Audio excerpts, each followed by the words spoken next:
বাইরে বেশ ঠান্ডা হাওয়া দিচ্ছে। সন্ধে অল্প অল্প নেমে এসেছে। এদিকে পুচকিটা এখনও ঘুম থেকে ওঠেনি। কি করি? তাই ভাবলাম দুজনের জন্য 2 কাপ চা করে নিই।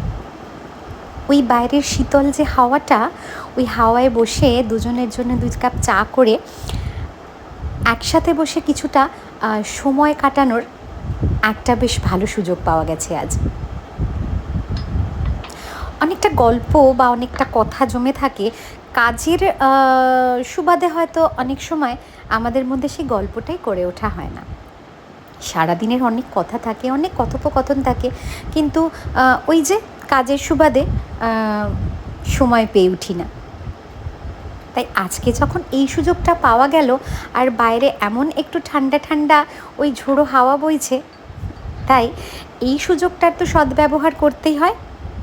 একদম বানিয়ে ফেললাম আদা দিয়ে সুন্দর করে দুজনের জন্য 2 কাপ চা, সাথে একটু ঝুরি ভাজা নিয়ে নিয়েছি, আর নিয়েছি একটু বিস্কিট। ব্যাস, আমাদের সন্ধ্যেটা তো জমজম।